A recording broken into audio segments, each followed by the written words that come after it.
তাই জনগোষ্ঠীয় সাংস্কৃতিক উৎসৱৰ আজি মুকলি মুখাৰ মাননীয় সভাপতি এই অঞ্চলৰে নিশ্চিত যুৱনেতা ইন্দ্ৰ গগৈ ডাঙৰীয়া আজিৰ মঞ্চত উপস্থিত থকা তেৰঘাট মহাবিদ্যালয়ৰ সন্মানীয় অধ্যক্ষ ডক্টৰ যতীন গগৈ ডাঙৰীয়া সদূৰ মণিপুৰৰ পৰা আহি এই অনুষ্ঠানটোৰ প্ৰস্তুত বৃদ্ধি কৰা আৰু মিডিয়াৰ যোগ্য উত্তৰদায়ী আৰু উপস্থিত থকা মাৰ্চানা ৰাজকুমাৰ ডাঙৰীয়া নতুন আসন কৰা অসম ছাত্ৰ সন্থাৰ সহকাৰী সম্পাদক নাজা নন্দ ডাঙৰীয়া তাই যুৱ পৰিষদৰ অনন্ত গগৈ ডাঙৰীয়া ইয়াত উপস্থিত থকা ডিব্ৰুগড় উন্নয়ন প্ৰাধিকৰণৰ সভাপতি অসীম হাজৰিকা ডাঙৰীয়া ডিব্ৰুগড় জিলা পৰিষদৰ প্ৰাক্তন সভানেত্ৰী দিল্লী শ্যাম বাইদেউ মঞ্চত আসন কৰা গণ্যমান্য ব্যক্তিসকল আজিৰ অনুষ্ঠানত উপস্থিত থকা বিভিন্ন জাতি জনগোষ্ঠীৰ প্ৰান্ত ৰাইজ আৰু সাংবাদিক বন্ধুসকল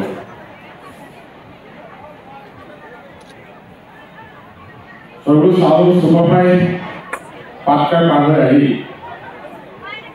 অসমত বৃহত্তৰ অসমীয়া জাতিগঠন প্ৰক্ৰিয়া আৰম্ভ কৰিছিল অসম ৰাজ্য আচলতে অসম দেশ প্ৰতিষ্ঠা কৰিছিল আৰু অসম আৰু অসমীয়া প্ৰতিষ্ঠাতা সৰ্বোচ্চ চাউল চুকাফা অসমীয়া জাতিৰ জনক আৰু সৰ্বোচ্চ জনা অসমৰ সৰ্বকালৰ বাবে অসমৰ সৰ্বশ্ৰেষ্ঠ অসমীয়া হিচাপে ইতিমধ্যে অসমবাসীয়ে এটা স্বীকাৰ কৰি আহিছে সৰ্বজনে যেতিয়া অসমত প্ৰৱেশ কৰিছিল সেই সময়ত বহুত সৰু সৰু ৰাজ্য আছিল সেই সৰু সৰু ৰাজ্যৰ লোকসকলক মৰম হিচাপে বিভিন্ন ধৰণেৰে হৃদয়ৰ পৰা কিনি বৃহত্তৰ অসমীয়া জাতি আৰম্ভ কৰিছিল বৰষণ কৰিছিল গতিকে সৰ্বজনাৰ চৰিত্ৰতে আছিল যে আহোমসকল সৰ্বজনাৰ চৰিত্ৰতে আছিল যে সেই সময়ত বাস কৰা সকলো লোকক লগত লাভ কৰা আৰু সেই নীতিৰে সৰ্বজনাই তেখেতৰ দেশখনত বাস কৰা সকলো জাতি জনগোষ্ঠীৰ লোকসকলক লগত লৈ অসমখনক আগবঢ়াই দিছিল আৰু সেইদৰে ৬০০ বছৰ ধৰি ৰাজত্ব কৰিছিল সৰ্বজনে যেতিয়া এই ভূখণ্ডত প্ৰৱেশ কৰিছিল তেতিয়া মূলত তেওঁ মৰাণসকলক পাইছিল চুতীয়াসকলক পাইছিল বৰেলীসকলক পাইছিল আৰু আটাইতকৈ ডাঙৰ নীতি হিচাপে তেখেতে মৰাণসকলকে মৰাণসকললৈ লৈছিল আৰু সেই সময়ত মৰাণৰ ৰজা শকৰ ৰজা আছিল বড়োচা কিন্তু বড়োচা যিখন ৰাজ্য তেখেতৰ দুই কন্যা বিয়া কৰি সৰ্বজনাই তেওঁৰ ৰাজ্যখনো নিজৰ লগত চামিল কৰাইছিল আৰু সেই সময়ৰ ৰজা বড়োচাইও নিজৰ জোঁৱাই হিচাপে নীতি হিচাপে ৰাজধানী চৰাইদেউ ৰাজধানী পাতি তেখেতক সংস্থাপিত কৰিছিল আৰু পৰৱৰ্তী সময়ত আমি সকলোৱে জানো পৰৱৰ্তী সময়ত বড়োচা যিখন ৰাজ্য সেই ৰাজ্যখন আহোম ৰাজ্যৰ বাবে চামিল হৈ পৰিছিল একাকাৰ হৈ পৰিছিল গতিকে আহোমসকলৰ আটাইতকৈ ডাঙৰ নীতি মৰাণসকল আৰু মই মৰাণসকলৰ প্ৰতিনিধি হিচাপে কথাটো কথাই গৌৰৱ কৰোঁ যে আমি এনেকুৱা এজন চৰকাৰৰ এনেকুৱা এটা শাসনৰ ব্যৱস্থাত আছিলোঁ যি শাসন ব্যৱস্থাত গণতন্ত্ৰ আছিল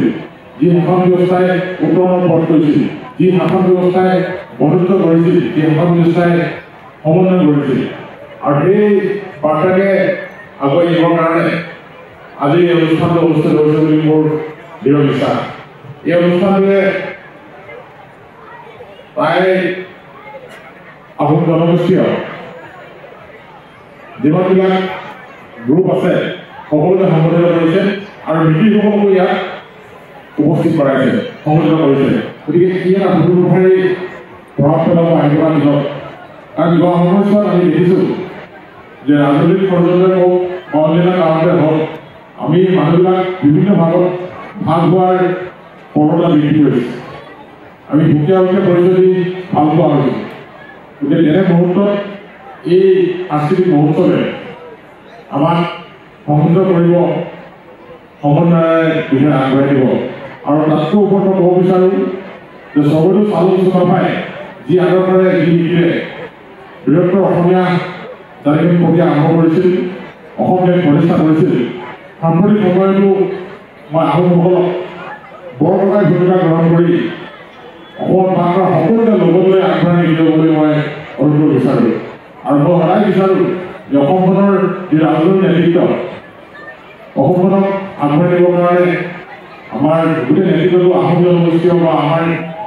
আইনমানৰ ফালৰ পৰা যদি আগবঢ়োৱা হয় তেন্তে অসমখন চিৰদিনৰ হাতত নিশ্চিতভাৱে ৰক্ষা কৰি থাকিব। মই খুব বেছি দিবলৈ মানুহক ক'ব বিচৰা নাই।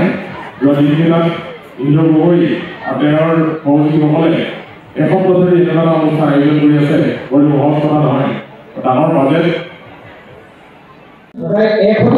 টাই আহোম সংগঠনসমূহে আজি এই সাংস্কৃতিক আয়োজন কৰিছে। কেৱল টাই আহোম বুলিয়ে নহয়, আহোমৰ লগত সম্পৰ্কিত মিতিৰসকলৰ এখন সভা সন্মিলন অনুষ্ঠিত হৈছে। আমি বিচাৰোঁ যে স্বৰ্গদেউ চাউলুং চুকাফাই যি আদৰ্শৰে বৃহত্তৰ অসমীয়া জাতিগঠন প্ৰক্ৰিয়া আৰম্ভ কৰিছিল, স্বৰ্গদেউ চাউলুং চুকাফাই যেতিয়া পাটকাই পাৰ হৈ আহি অসমত প্ৰৱেশ কৰিছিল, সেই সময়ত যিসমূহ জাতি জনগোষ্ঠী আছিল সকলোকে লগত লৈ তেখেতে আগবাঢ়িছিল। মই বিচাৰিম যে অসমৰ বৃহত্তৰ জনগোষ্ঠী টাই আহোমসকলেও অসমত বাস কৰা সকলো জাতি জনগোষ্ঠীক লগত লৈ বৰপ্ৰকাৰে ভূমিকা গ্ৰহণ কৰি অসমীয়া জাতি গঠন প্ৰক্ৰিয়াটো আগবঢ়াই নিব লাগে। জাতি এতিয়া বহু ধৰণৰ আমি বিভাজিত হৈছোঁ, আমি ক্ষুদ্ৰ ক্ষুদ্ৰ জাতীয় বিলাকত ভাগ হৈছোঁ, সমাজৰ সন্দেহ অবিশ্বাস সৃষ্টি হৈছে। আৰু এই কামটো মই কৰিব পাৰিব বুলি ভাবোঁ কেৱল মাত্ৰ আহোমসকলেহে। আহোমসকলৰ তেজত আছে এই কথাটো, আৰু আহোমসকলে সেইটো দেখুৱাই থৈছে। স্বৰ্গদেউ চাউলুং চুকাফাই সেইটো আদৰ্শ দেখাই থৈছে। গতিকে সেই আদৰ্শৰে